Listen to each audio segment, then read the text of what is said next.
අයිබෝවන් හැමෝටම අපි පහුගිය දවසේ පන්තියේදී ප්‍රශ්න අංක 9 ගෙදරදී හදන්න දුන්නානේ.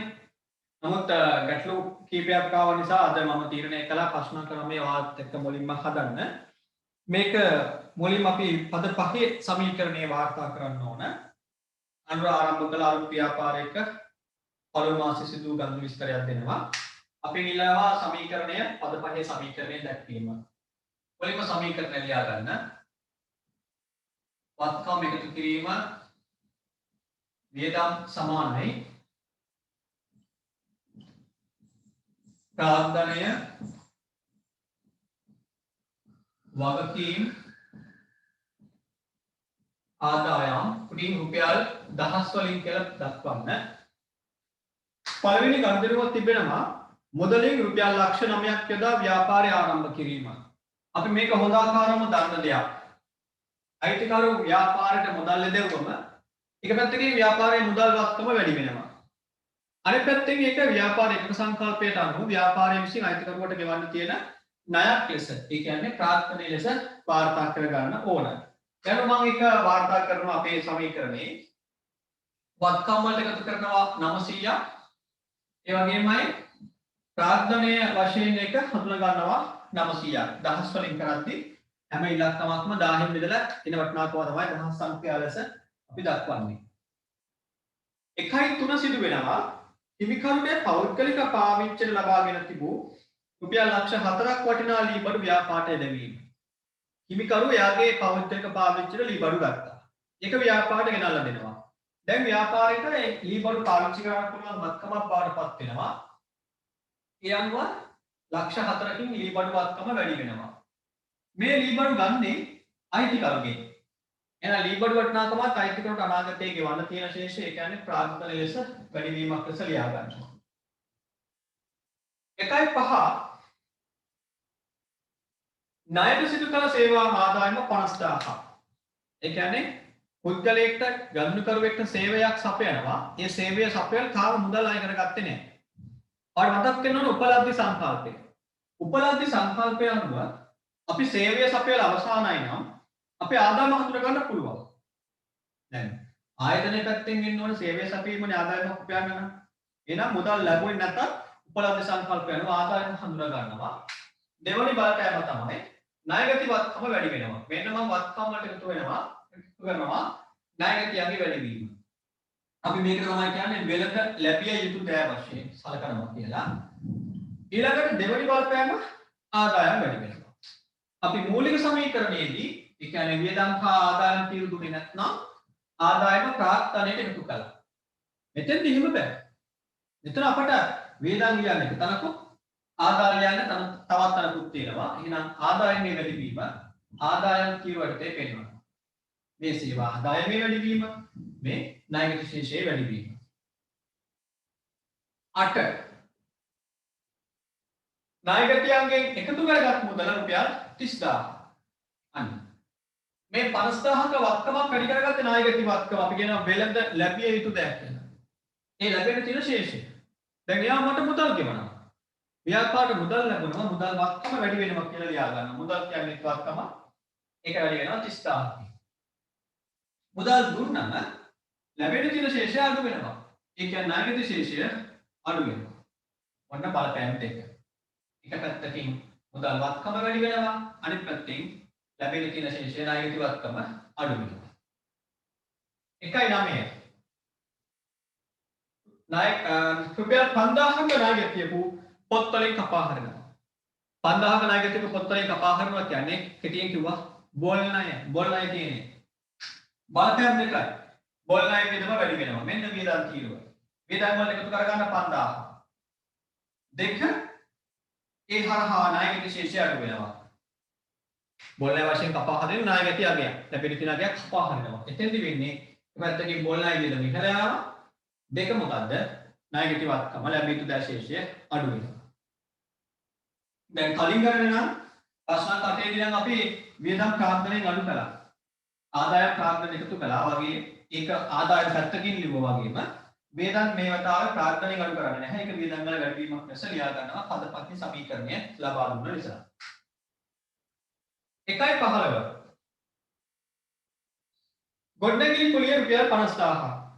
මේක මුදලින් ගෙවූ ගොඩනැගිලි කුලිය බව මතක තියාගන්න. දැන් මේක තමයි අපේ ළමයි හෝම්වර්ක් කරද්දී වරද්දපු තැන.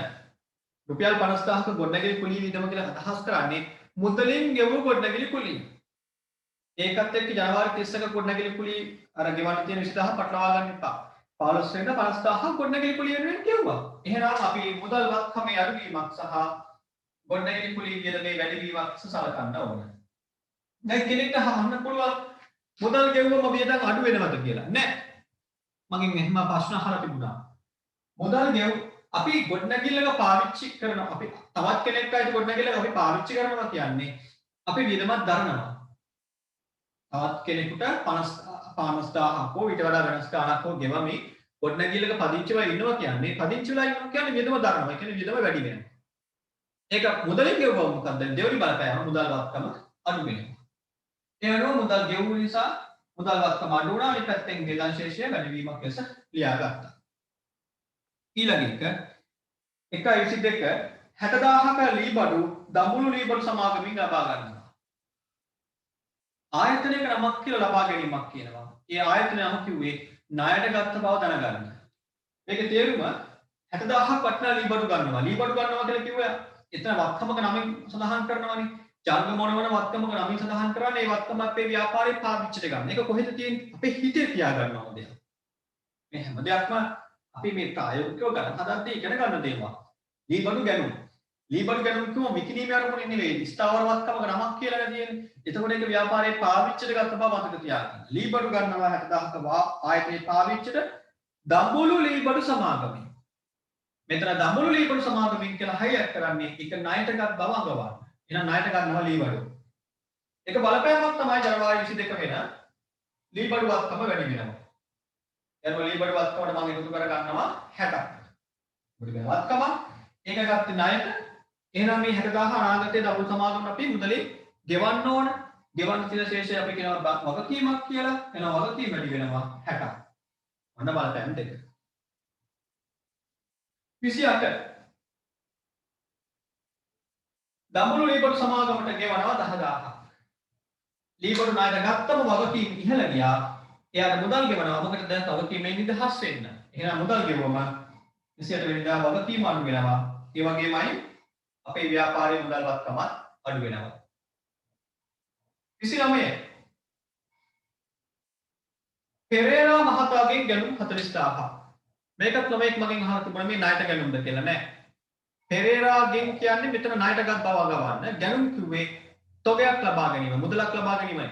දැන් ණය මුදලක් ලබා ගැනීම කියලා මේක කිව්වේ. මුදල් හර පෙරේර බැර වෙන්න ඕනද කියලා නෑ. මෙතන අදහස බාණ්ඩ තොගයක් ගන්නවා පෙරේර කියන බාණ්ඩ සැපයුම් කරුගෙන්. එතකොට පෙරේර කියන්නේ අපේ ණය හිමියෙන්. ණය හිමියෙන්. යනවා තොග වත්කම වැඩි වෙනවා 40000කින්. තොග වත්කම 40000කින් වැඩි වෙනවා. ඒ වගේමයි අපි 40000ක තොගේ ණයට ගත් නිසා අපි දැන් බැඳී ඉන්නවා පෙරේරට මුදල් ගෙවන්න. පෙරේර කියන්නේ අපේ ණය හිමියෙක්. නැත්නම් කියනවා වෙළඳ ගෙවිය යුතු දෑ කියලා. ණය විශේෂයක් වෙළඳ ගෙවිය යුතු දෑ කියන්නේ අපේ වගකීමක්. එන වගකීම මගේ වැඩි වෙනවා 40000. ජනවාරි 31 ජනවාරි මාසට අදාළ එහෙත් මෙතෙක් මුදලින් නොගෙවූ ගොඩනැගිලි කුලිය රුපියල් 20000ක්.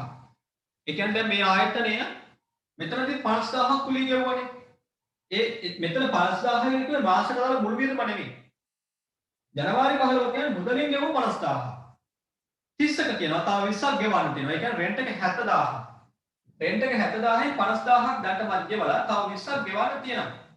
දැන් උපචිත පදනම අනුව ඉගෙන ගන්න උපචිත පදනම ගෙවුවා හෝ නොගෙවුවා සියලුම වියදම් පොත්වල ගලපන්න. ජනවාරි 1 ඉඳලා ජනවාරි 30 වෙනකම් ගොඩනැගිල්ල පාවිච්චි කරනවා නම් ගෙවන්න ඕන සම්පූර්ණ වියදම කීයද? 70ක්. මුදලින් ගෙවන්න 70ක්. හරි. මාසෙකට 70ක රෙන්ට් එක තමයි ගොඩනැගිල්ල කුලියට ගත්තේ. ඔයා 15 වෙනිදා ගෙවුවා 50000ක්. දැන් තව හිඟයි කීයක්ද? 20ක්. ඒක ගෙවුවේ නෑ. ගෙවුවේ නෑ කියලා මේක නොගලපා ඉන්න පුළුවන්ද? බෑ ගලපන්න ඕන. මොන සංකල්පයෙන්ද? උපචිත සංකල්පයෙන්. ඒකෙන් කියනවා මුදලින් ගෙවුවත් නොගෙවුවත් ඔයා දැන් වියදමක් දරලා නම්. වියදමක් දරනවා කියන්නේ මොකක්ද? ජනවාරි මාසයේ රෙන්ට් එක පදිංචි වෙන්න කියනවා. ජනවාරි 1 ඉඳලා ජනවාරි 30 වෙනිකම් ගොඩනැගිල්ල පාවිච්චි කළා කියන්නේ එතන අපි වියදම දරලා. ඒ අනුව මුදල් 20000ක් හිඟව තිබුණා. ඒක පොත්වල ලියන්න ඕන උපචිත පදනම අනුව. ගෙව්වත් නොගෙව්වත් වියදම් වැඩි වෙනවා. ඒ අනුව වියදම් වලට 20ක් එකතු කර ගන්නවා. ඒ මුදලින් ගෙවලා නැහැ. 20000 මුදලින් ගෙවලා නැහැ. එහෙනම් ඒක ගෙවිය යුතු ශේෂයක් ලෙස වගකීමක් ලෙස හඳුනා ගන්නවා. මොකද බලපෑම් දෙක ගොඩනැගිලි කුලී වියදම වැඩි වුණා. දෙක උපචිත ගොඩනැගිලි කුලී කියන්නේ මොකද්ද? වගකීම වැඩි වුණා.